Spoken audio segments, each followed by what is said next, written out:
स्वागत है आपका अपने YouTube चैनल स्टडी पॉइंट में। तो आइए आज हम बिहार दरोगा के मेंस सीरीज को स्टार्ट करते हैं।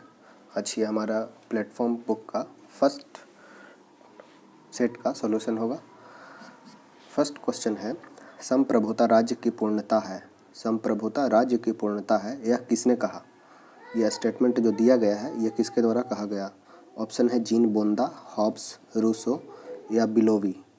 जीन बोंदा, हॉब्स, रूसो, बिलोवी। सही उत्तर है जीन बोंदा। ऑप्शन नंबर ए सही उत्तर हो जाएगा। अगला प्रश्न है, पंचायत समिति के प्रधान का चुनाव कौन करता है?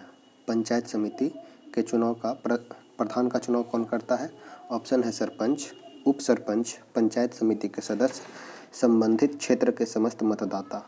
सही उत्तर है पंचायत समिति के सदस्य। ऑप्शन नंबर सी। पंचायत समिति का प्रधान का चुनाव पंचायत समिति के सदस्य के द्वारा किया जाता है। पंचायती राज व्यवस्था की शुरुआत राजस्थान के नागौर जिला से हुआ था 2 अक्टूबर 1959 को। आंध्र प्रदेश में उसके बाद 11 अक्टूबर 1959 को हुआ। उसके बाद इससे संबंधित है पंचायती राज व्यवस्था से समिति था, 2-4 समिति संबंधित है, उससे भी क्वेश्चन पूछ दिया जाता है। जैसे बलवंत राय मेहता समिति 1957 में आया। बलवंत राय मेहता समिति 1957 में आया। 20 साल के बाद 1977 में आया। अशोक मेहता समिति 1977 में आया, द्विस्तरीय समिति था। बलवंत राय मेहता समिति त्रिस्तरीय समिति था। अगला प्रश्न है, किसका संबंध केंद्र राज्य संबंध से है? केंद्र राज्य संबंध से कौन सा समिति संबंधित है? तो राजमन्नार समिति केंद्र राज्य से संबंधित है। राजमन्नार समिति केंद्र राज्य से संबंधित है। केंद्र राज्य से संबंधित और अन्य समितियां कौन सी थी? तो एक था पुंछी आयोग 2007 में लाया गया, प्रशासनिक सुधार आयोग, राजमन्नार आयोग 1969 में लाया गया था। एक था भगवान सहाय समिति और सरकारिया आयोग 1983 में आया था। ये सब जो थे केंद्र राज्य संबंध से संबंधित समितियां का गठन किया गया है। संघीय सरकार का सबसे महत्वपूर्ण लक्षण। संघीय सरकार का सबसे महत्वपूर्ण लक्षण कौन सा है? ऑप्शन है संसद की सर्वोच्चता, न्यायपालिका की सर्वोच्चता, संघ एवं राज्य सरकार के बीच शक्तियों का विभाजन या इकहरी नागरिकता। सही उत्तर हमारा हो जाएगा संघ एवं राज्य सरकार के बीच शक्तियों का विभाजन। संघ एवं राज्य सरकार के बीच शक्तियों का विभाजन। ऑप्शन नंबर सी सही उत्तर हो जाएगा। अगला प्रश्न है, कल्याणकारी राज मूलतः संश्लेषण है किसका? कल्याणकारी राज मूलतः संश्लेषण है किसका? उदारवाद और समाजवाद का, समाजवाद और साम्यवाद का, साम्यवाद और आदर्शवाद का। ऑप्शन डी है व्यक्तिवाद और फासीवाद का। सही उत्तर है उदारवाद और समाजवाद। ऑप्शन नंबर ए। कल्याणकारी राज मूलतः संश्लेषण है उदारवाद और समाजवाद का। अगला प्रश्न है, भारत में संसद में भारतीय राष्ट्रपति पर महाभियोग। संसद में भारतीय राष्ट्रपति पर महाभियोग है, ये कैसी प्रक्रिया है? न्यायिक प्रक्रिया है, अर्ध न्यायिक प्रक्रिया है, वैधानिक प्रक्रिया है या अर्धवैधानिक प्रक्रिया है? तो राष्ट्रपति पर महाभियोग यह एक प्रकार का अर्ध न्यायिक प्रक्रिया है। संसद में राष्ट्रपति पर महाभियोग आर्टिकल 61 के अनुसार लगाया जाता है महाभियोग। अगला प्रश्न है, केंद्र और राज्य के बीच शक्तियों के वितरण के लिए भारत का संविधान 3 सूची को प्रस्तुत करता है। निम्नलिखित अनुच्छेद में से कौन से 2 अनुच्छेद शक्तियों के वितरण को विनियमित करता है, मतलब कंट्रोल करता है? ऑप्शन है आर्टिकल 245 और 46। बी ऑप्शन है 6, 4 और 5। ऑप्शन सी में है 141 और 142। ऑप्शन डी में है 56 और 57। हमारा सही उत्तर हो जाएगा option number A. Option number A 245 and 246। किस देश के बारे में यह कहा गया है कि यहाँ कोई संविधान नहीं है? किस देश के बारे में कहा जाता है यहाँ कोई भी संविधान नहीं है? ऑप्शन ए है स्विट्जरलैंड, रूस, पीपुल्स रिपब्लिक ऑफ चीन, ग्रेट ब्रिटेन। सही उत्तर हो जाएगा ग्रेट ब्रिटेन। ग्रेट ब्रिटेन के बारे में कहा जाता है यहाँ कोई संविधान नहीं है, अर्थात यहाँ लिखित संविधान नहीं है, अलिखित संविधान है। कौन सा विषय भारत में संघ सूची की नहीं है? ऑप्शन है प्रतिरक्षा, रेल, निर्वाचन, शिक्षा। शिक्षा मूल रूप से मूल संविधान में संघ सूची में था, लेकिन 42वें संविधान संशोधन द्वारा शिक्षा को संवर्ती सूची में डाल दिया गया। 42वां संविधान संशोधन 1976 में शिक्षा को संवर्ती सूची में रखा गया, अर्थात शिक्षा संघ सूची का विषय नहीं, संवर्ती सूची का विषय है। कौन सा युग्म सही सुमेलित नहीं है? Jawaharlal Nehru, Marx, Gandhi and socialism, Ram Manohar Lohia, will to power, MK Gandhi Hind Swaraj, Karl Marx Das Kapital, ये बुक है और लेखक है कार्ल मार्क्स दास कैपिटल, ये सही है। अगला है MK Gandhi Hind Swaraj, Ram Manohar Lohia will to power और Jawaharlal Nehru Marx Gandhi and socialism, ये हमारा सही उत्तर नहीं है। मार्क्स गांधी एंड सोशलिज्म के लेखक हैं अमिताभ भट्ट, ये जवाहरलाल नेहरू नहीं, यहाँ पे होना चाहिए अमिताभ भट्ट, अमिताभ भट्ट, ये हमारा सही उत्तर हो जाएगा। अगला प्रश्न है, राज्य के नीति निर्देशक तत्व को सामाजिक क्रांति का दस्तावेज भी कहा जाता है। राज्य के नीति निर्देशक तत्व को सामाजिक क्रांति का दस्तावेज भी कहा जाता है। संविधान का कौन सा अनुच्छेद इसकी ओर इंगित करता है? Article 38, article 49, article 26, article 51। सही उत्तर हमारा है आर्टिकल 38। आर्टिकल 38 में बोला गया, राज्य लोक कल्याण की अभिवृद्धि के लिए सामाजिक व्यवस्था बनाएगा जिससे नागरिकों को सामाजिक, आर्थिक एवं राजनीतिक न्याय मिलेगा, ये आर्टिकल 38 में बोला गया। आर्टिकल 49 में बोला गया, राष्ट्रीय महत्व के स्मारक स्थान और वस्तुओं का संरक्षण। आर्टिकल 26 में धार्मिक कार्यों के प्रबंधन की स्वतंत्रता दी गई। वहीं आर्टिकल 51 में अंतर्राष्ट्रीय शांति और सुरक्षा की अभिवृद्धि की बात किया जाता है। अगला प्रश्न है, भारत के प्रधानमंत्री की नियुक्ति होती है, निर्वाचित होते हैं, मनोनीत होते हैं या चयनित होते हैं? तो भारत के प्रधानमंत्री की नियुक्ति की जाती है राष्ट्रपति के द्वारा। आर्टिकल 75 के तहत प्रधानमंत्री की नियुक्ति राष्ट्रपति के द्वारा की जाती है, अर्थात हमारा ए ऑप्शन सही होगा, नियुक्ति किया जाता है। अगला प्रश्न है, भारतीय संविधान के किस अनुच्छेद के अंतर्गत मौलिक अधिकार के प्रवर्तन का निलंबन किया जा सकता है? मतलब मौलिक अधिकार के प्रवर्तन का निलंबन किया जा सकता है किस में? आर्टिकल 19-20 को निलंबन किया जा सकता है किस अनुच्छेद के अंतर्गत? तो अनुच्छेद 359 देख लीजिएगा। 358 में और 359 में कौन कौन से अनुच्छेद को हटा सकते हैं? 20 और 21 को छोड़कर 20 और 21 को भी हटा सकते हैं 358 और 59 के तहत। अगला प्रश्न है, कौन संसद के किसी भी सदन की कार्यवाही में सहभागी हो सकता है? कौन संसद के किसी भी सदन में कार्यवाही में सहभागी हो सकता है? ऑप्शन है उपराष्ट्रपति, सॉलिसिटर जनरल, अटॉर्नी जनरल, मुख्य न्यायाधीश। सही उत्तर हो जाएगा अटॉर्नी जनरल। अटॉर्नी जनरल ये है संविधान में आर्टिकल 76 के तहत इसका वर्णन किया गया है। महान्यायवादी होता है जो देश का सर्वोच्च कानूनी अधिकारी होता है, इसका वर्णन अनुच्छेद 76 में किया गया है। वह कौन सा था जो काकोरी कांड में फांसी की सजा से बच गए?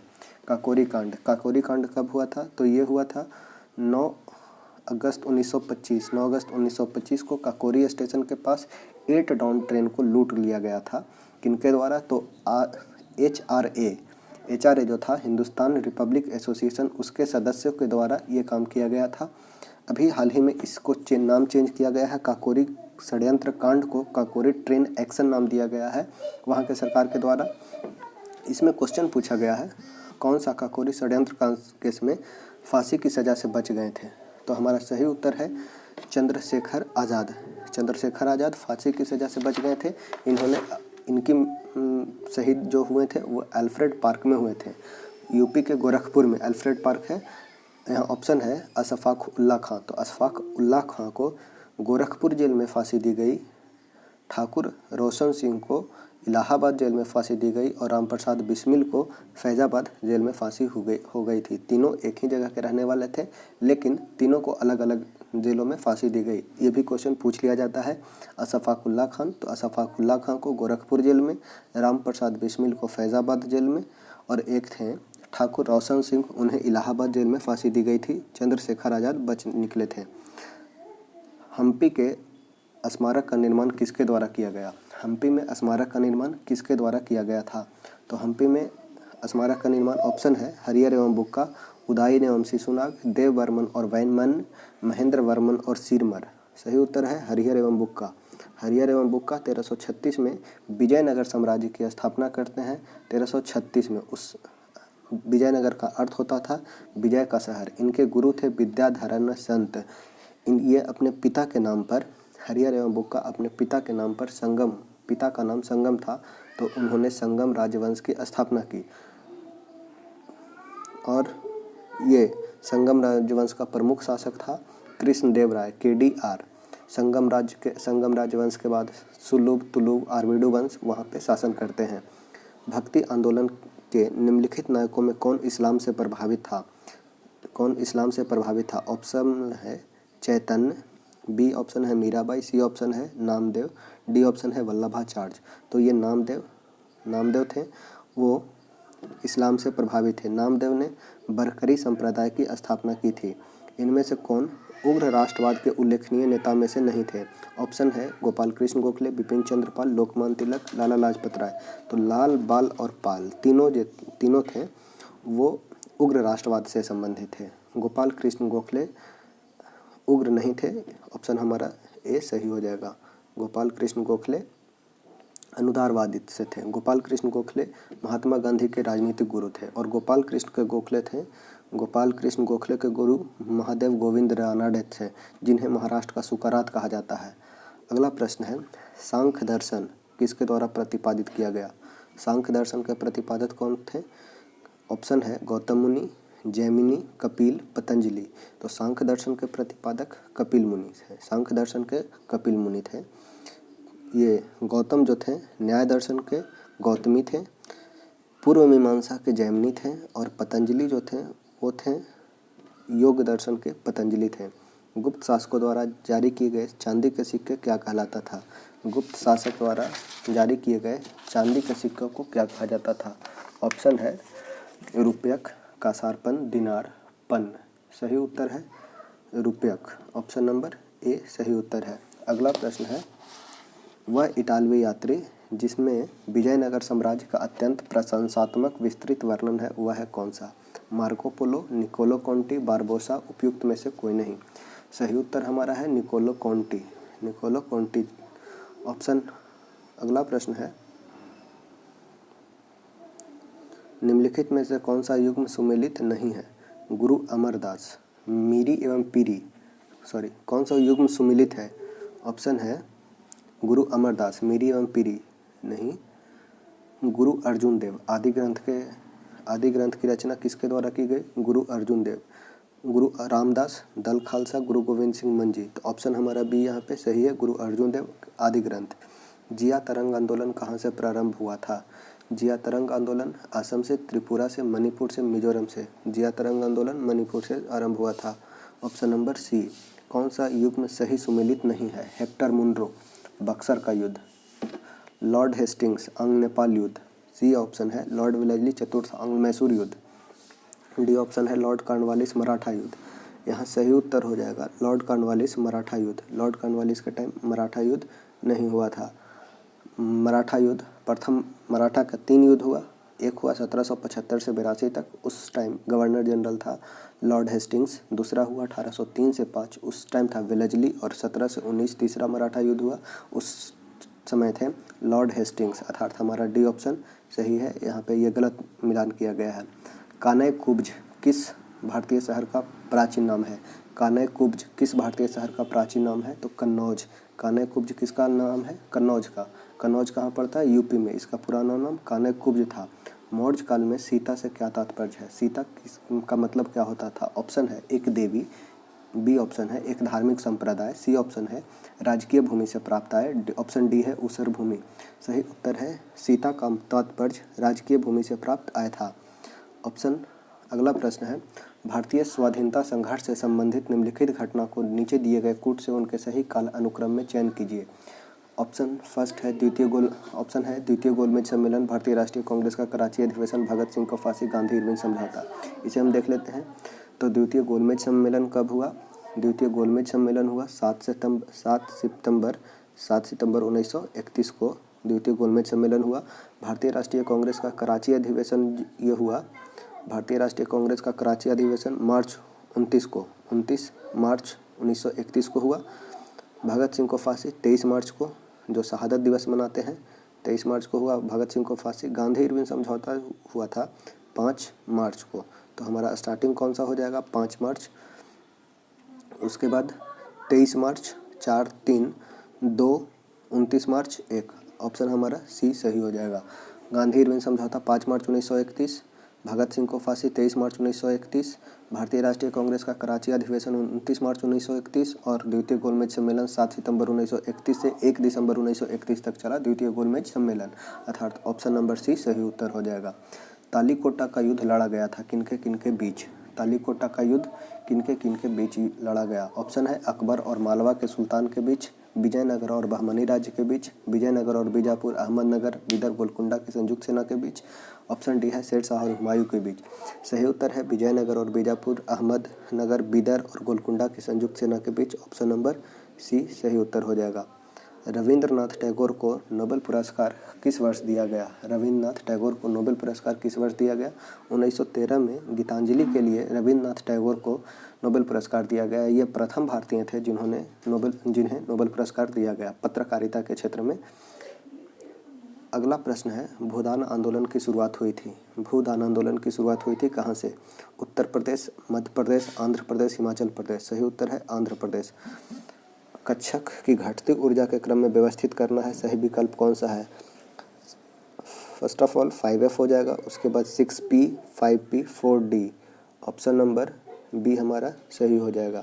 Option B. ओजोन के अणु के कोणीय आकृति में सिग्मा और पाई बॉन्ड कितने होते हैं? ओजोन O3 में नंबर ऑफ सिग्मा और पाई बॉन्ड पूछा गया है, तो ओजोन में दो ऑप्शन है, 1 सिग्मा 1 पाई, 2 सिग्मा 1 पाई। ऑप्शन सी है 1 सिग्मा 2 पाई। ऑप्शन डी है 2 सिग्मा 2 पाई। तो ओजोन में होता है 2 सिग्मा और 1 पाई बॉन्ड होता है। 2 सिग्मा बॉन्ड होता है, 1 पाई बॉन्ड होता है। अगला प्रश्न है, किसका पृष्ठ तनाव अधिक है? C6H6, H2O, C2H5OH और CH3OH।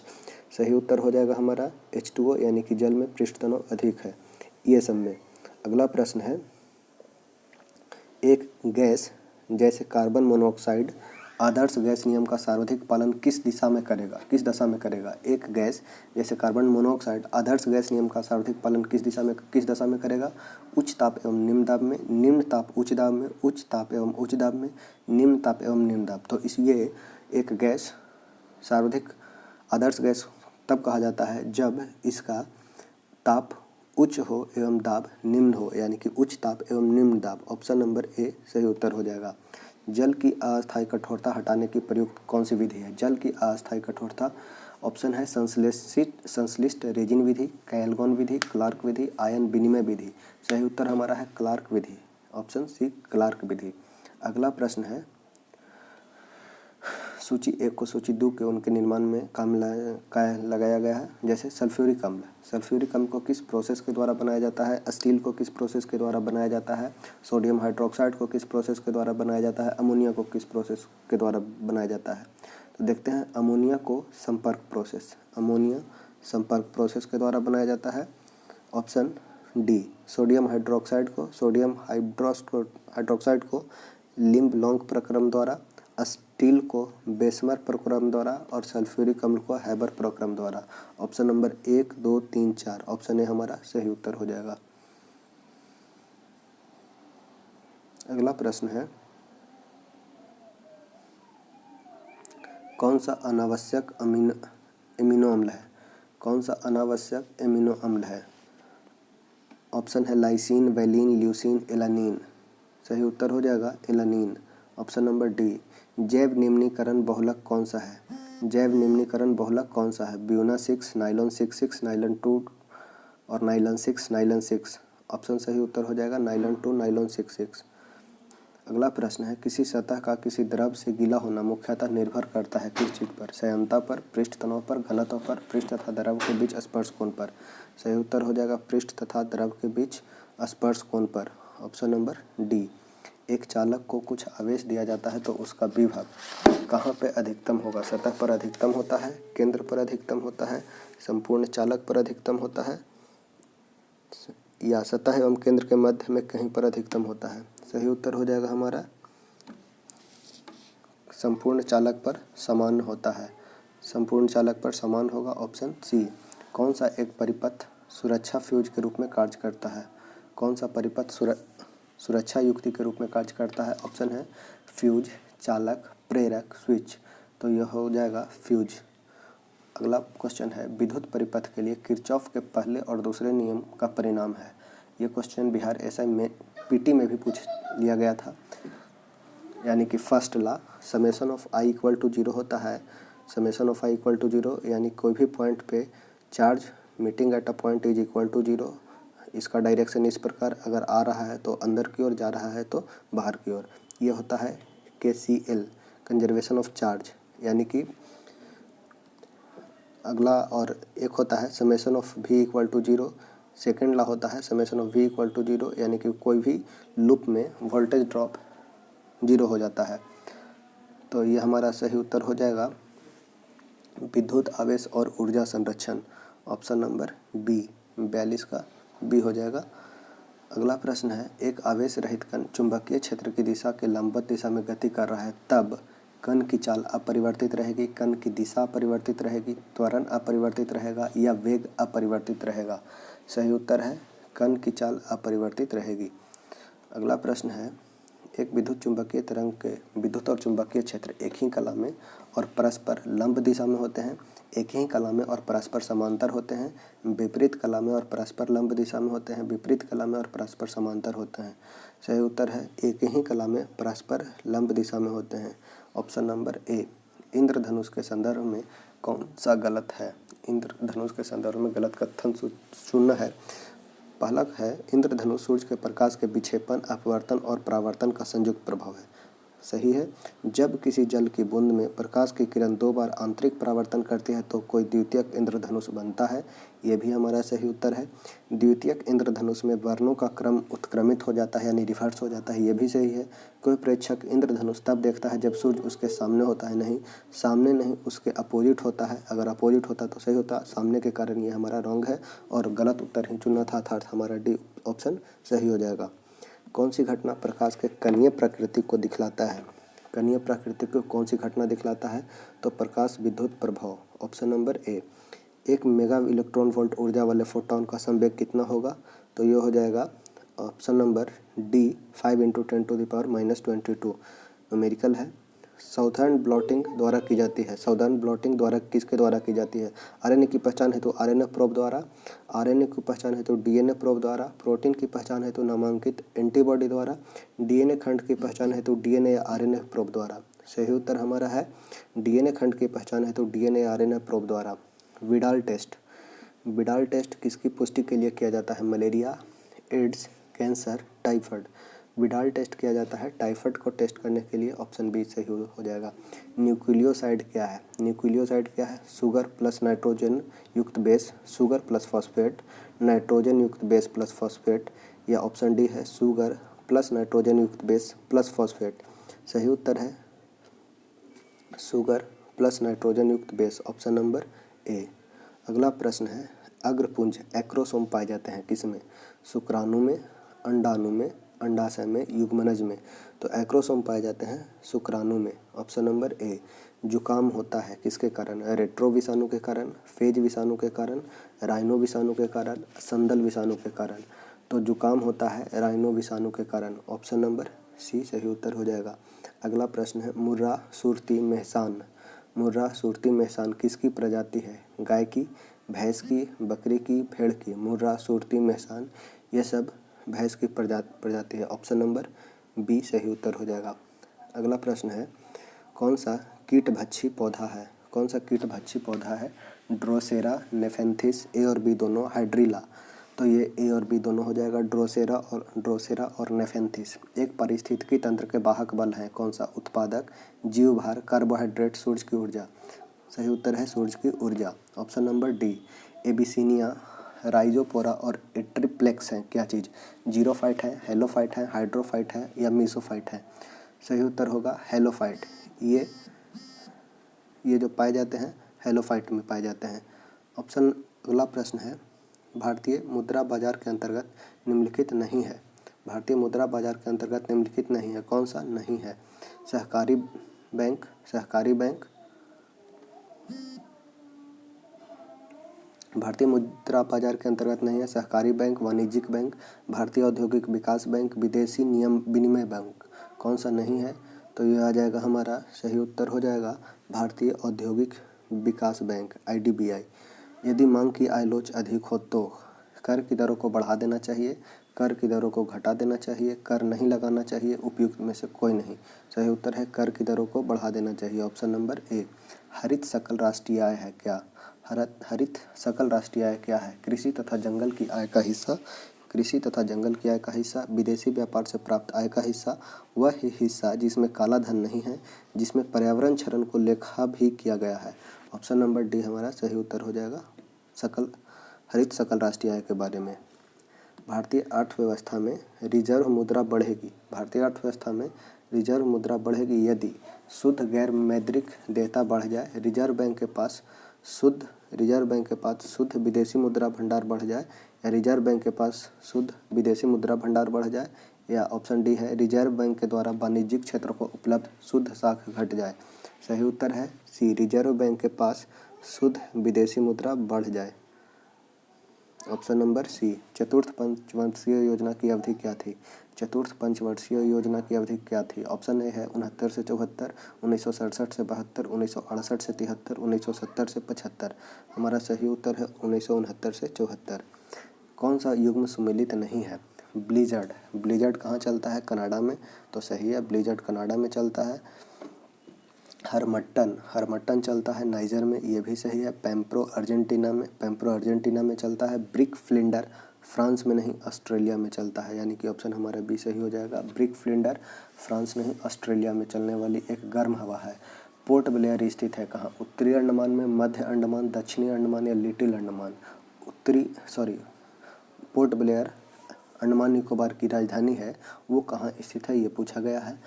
अंडमान निकोबार, तो यह है स्थित साउथ अंडमान यानी कि दक्षिणी अंडमान में। ऑप्शन नंबर सी सही उत्तर हो जाएगा।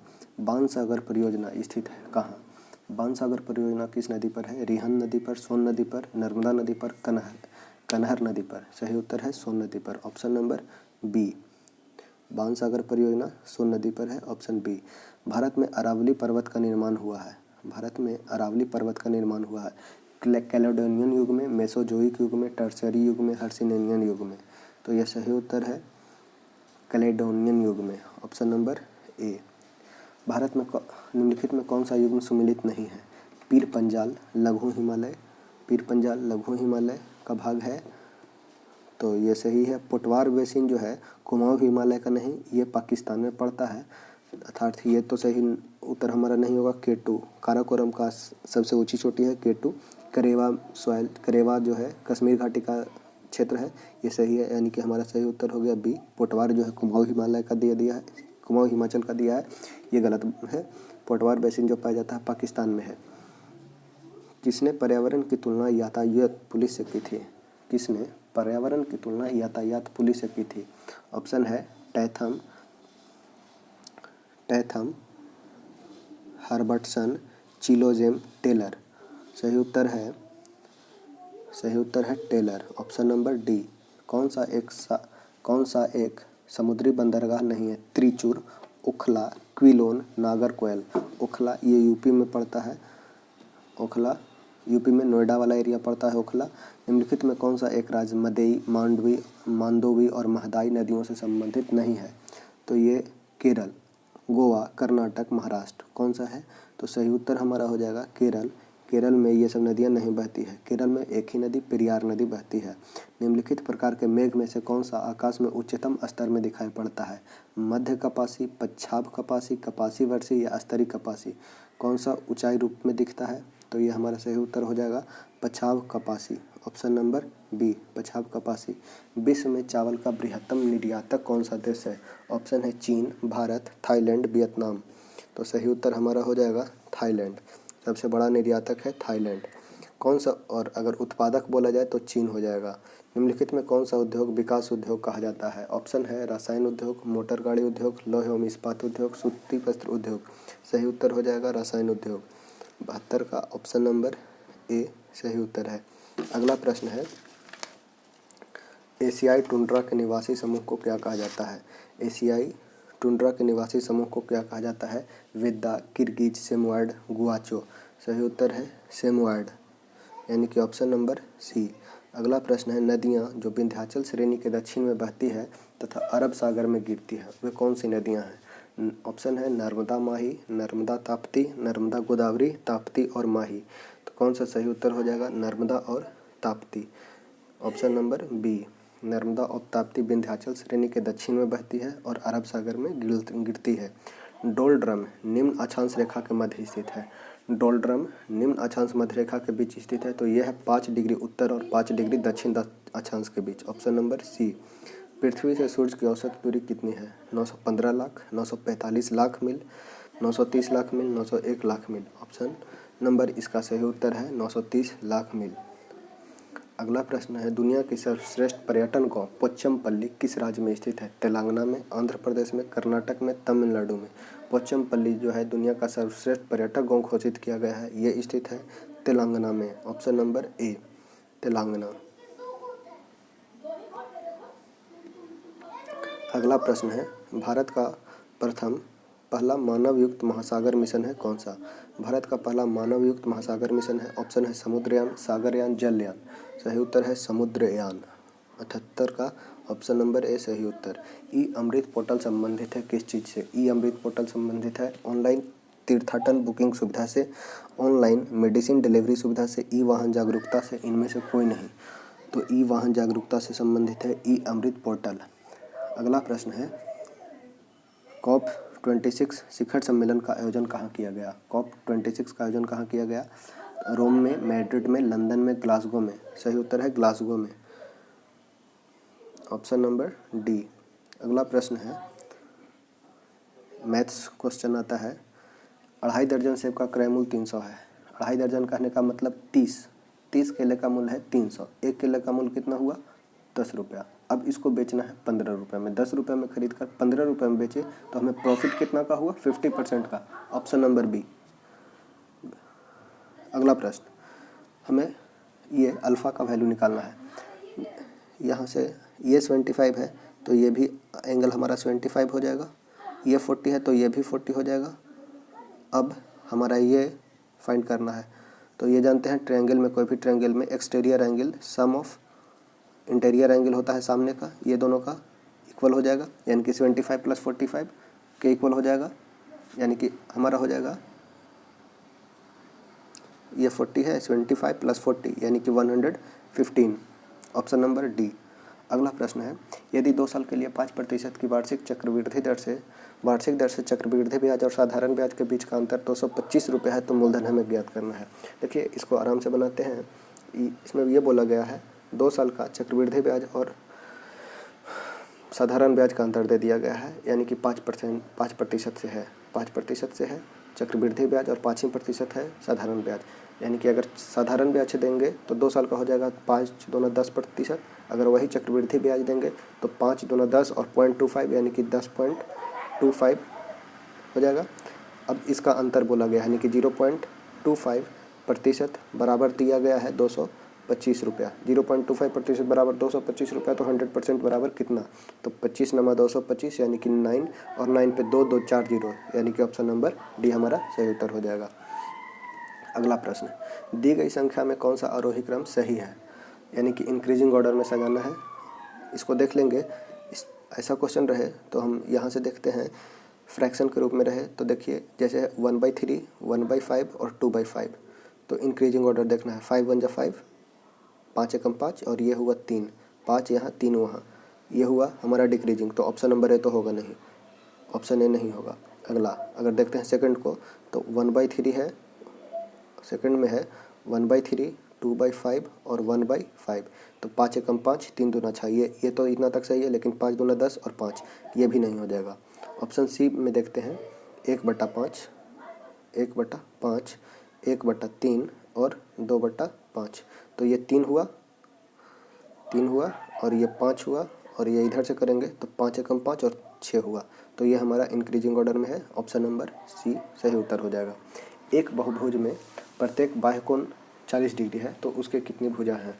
प्रत्येक बाह्य कोण 40 डिग्री है तो ये फार्मूला होता है प्रत्येक बाह्य कोण = 360/n, 360/n = यानी कि थीटा = 360/n। n का वैल्यू हमें फाइंड करना है तो 360/थीटा करेंगे, n = 360/थीटा। अगर थीटा की जगह पे यहाँ 40 है, 4 × 9 = 36, 9, यानी कि भुजाएं की संख्या हो जाएगी 9।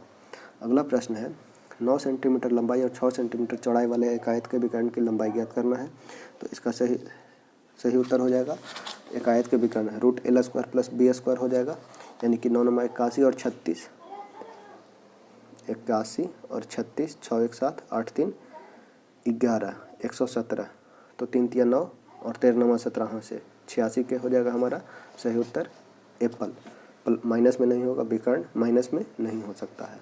अगला प्रश्न है, दो संख्या का गुणनफल 3192 है, एलसीएम दिया गया है 56, तो HCF फाइंड करना है। A इंटू बी बराबर जानते हैं LCM into HCF।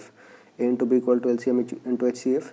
A into B का वैल्यू दिया है 3192, 3192 को डिवाइड दे देंगे 56 से तो हमारा निकल जाएगा HCF। इसका वैल्यू आ जाएगा 6, यानी कि लास्ट में होना चाहिए कितना, 6 से 42, यानी कि हमारा आंसर हो जाएगा डी। 87 का ऑप्शन हमारा हो जाएगा डी, 6 से 42, लास्ट में डिजिट काट कर देख लेंगे। अगला प्रश्न है, जब एक सिक्के को एक बार उछाला जाता है तो चित आने की संभावना क्या है, यानी कि हेड या टेल। एक टेल आना है तो एक सिक्का को उछालेंगे तो हमारा प्रोबेबिलिटी क्या बने, या तो हेड बने या तो टेल बने। अब इसमें दो हमारा नंबर ऑफ एस कितना है, एच या टी आए। अब पूछा जा रहा है कि टेल आने की, तो टेल आने की 1 और टोटल है NE/NS होता है probability of event E equal to NE/NS होता है, यानी कि 1/2। हमारा ऑप्शन बी हो जाएगा। अगला प्रश्न, किसी संख्या का 32% 25.6 है। किस संख्या का 32% 25.6 है, तो लिखेंगे x का 32% बराबर 25.6। इसको सॉल्व कर देंगे, x का वैल्यू निकाल देंगे, हमारा आ जाएगा 80%, 80%। अगला प्रश्न है, एक व्यक्ति के पास 385 रुपये, 5, 10 तथा 20 रुपये के नोटों की संख्या समान के रूप में है। नोटों की कुल संख्या ज्ञात कीजिए। 385 रुपये है उसके पास, 385 रुपये में उसके पास है 5 रुपया, 10 रुपया और 20 रुपया। नोट की संख्या समान है, यानी कि ये भी एक, ये भी एक, ये भी एक। तो ये हो गया 5 रुपया, ये हो गया 10 रुपया, ये हो गया 20 रुपया। तो 20 और 30 और 5 35, टोटल है 385 रुपया। और ये अगर एक नोट लेते हैं तो एक होता है 35 रुपया। तो 35 से कम 35 और 3 38 11, 35 से कम 35 11। तो पूछा क्या गया है, तो नोटों की कुल संख्या 1 2 3, तो 11 गुने 3, यानी कि 11 3 33। ऑप्शन हमारा ए सही उत्तर हो जाएगा। अगला प्रश्न, मोनिका एक स्थान से पैदल जाने और वाहन से वापस उसी स्थान पर आने में 9 घंटा 15 मिनट का समय लेती है।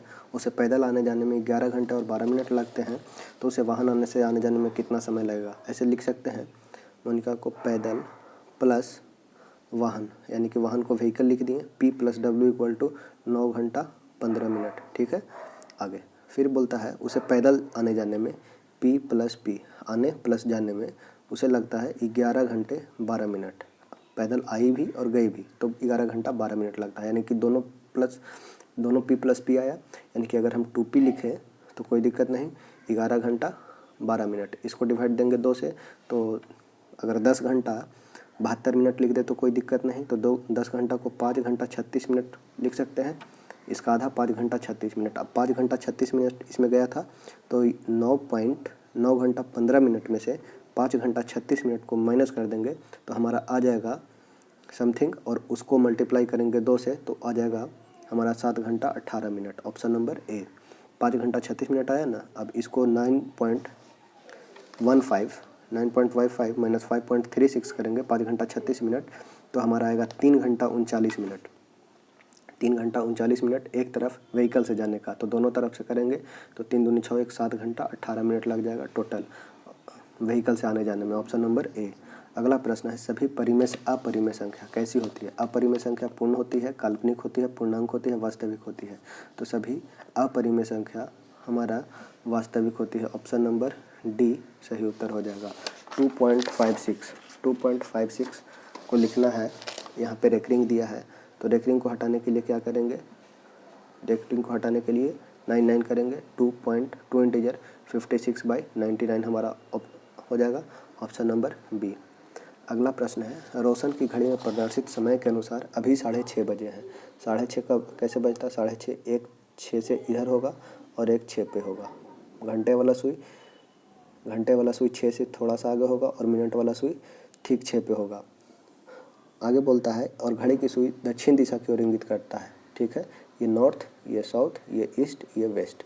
घड़ी की सुई दक्षिण दिशा की ओर इंगित करता है। तो ठीक 24 घंटे के बाद मिनट की सुई दी गई दिशा से किस दिशा की ओर इंगित करेगी? दी गई दिशा से किस, तो वो भी दक्षिण में ही आ जाएगा, 24 घंटे के बाद वहीं पे पहुंचेगा। ऑप्शन नंबर बी सही उत्तर हो जाएगा। अगला प्रश्न, एक विशिष्ट कुट भाषा में ये लिखा गया है ABH अभिमन्यु को। तो देखिए यहाँ कैसे चेंज हो रहा है, ए बी को चेंज किया है, ए बी को बी ए लिखा है, एच को बाद आई लिखा है, आई के बाद जे लिखा है, एम को एन लिखा है, ए को बी लिखा है, एन को ओ, और ये लास्ट डिजिट चेंज हुआ है OU। तो इसी तरह हम ये इसमें देखेंगे करम पुत्र लिखा है तो ए के लिखेंगे, ए के सभी, ये दोनों नहीं हो जाएगा, ये दो ऑप्शन हमारा कट गया। ए के ऑप्शन ये आ रहा है, इतना तो सेम है। अब लास्ट में ये है TRA एस भी नहीं होगा तो ये भी कट गया। ऑप्शन नंबर ए हमारा सही उत्तर हो जाएगा। 95 का ऑप्शन नंबर ए। राधा अभिनव के पुत्र की बहन है। राधा जो है, राधा अभिनव के पुत्र, अभिनव कुछ होगा, अभिनव के पुत्र, ये अभिनव है, अभिनव का ये पुत्र है और उसका पुत्र ये है और उसकी बहन राधा है। ठीक है, ध्यान से देखिएगा, राधा जो है अभिनव, ये अभिनव है, अभिनव के पुत्र, अभिनव के पुत्र का बहन राधा है। तो राधा का अभिनव के से क्या संबंध है? तो राधा का अभिनव के क्या संबंध है? तो राधा अभिनव की कौन होगी? तो राधा पोती हो जाएगी। ऑप्शन नंबर कैट। अगला प्रश्न है, दिए गए पैटर्न को ध्यानपूर्वक अध्ययन कीजिए और उस संख्या का चयन कीजिए जो इसमें स्थान पर आ सकता है। देखिए यहाँ पे किया क्या गया है, 3 7 7 3 जोड़ेंगे 10, 10 दूना 20, 7 5 12, 12 दूनी 24, 16 4 20, 20 दूनी 40। ऑप्शन नंबर डी सही उत्तर हो जाएगा। इसे बनाना है, गार्लिक को 112 लिखा गया है तो क्लॉक को ये ऐड करके लिख देना है, ये हमारा सही उत्तर आ जाएगा 91। अगला प्रश्न है, ये देखने वाला है कि ऐसे कितने 5 है जिनके ठीक पहले 6 आया है। 6 ऐसे 5 को देखना है, जो लिखा जाए उसे देखना है, 5 देखना है, ठीक पहले 6 आए परंतु ठीक बाद 9 नहीं आए। देखिए देख लेते हैं कितने 5 हैं। 5 है उसके पहले ठीक 6, 5 ठीक पहले 6 है लेकिन बाद में 9 आ गया तो ये नहीं होगा। 5 के पहले 6 बाद में 9 नहीं, 5 के पहले 6 लेकिन 9 नहीं, 5 के पहले 6 होना चाहिए लेकिन बाद में 9 नहीं होना चाहिए, 2 हो गया। 5 के पहले 6 लेकिन 9 नहीं, 5 के पहले 6 लेकिन 9 नहीं। ऑप्शन कितना हो गया? 3। 99 का एप्पल। 31 दिसंबर 2015 को गुरुवार था तो 1 जुलाई 2020 को कौन सा दिन होगा? इससे बना लेना है। ऑप्शन नंबर ए सही उत्तर हो जाएगा। Option number A. Thanks friend, thank you for watching. इसमें आपको कमेंट करना है इसमें आपने कितना सही क्वेश्चन बनाया। Thank you friend, thank you for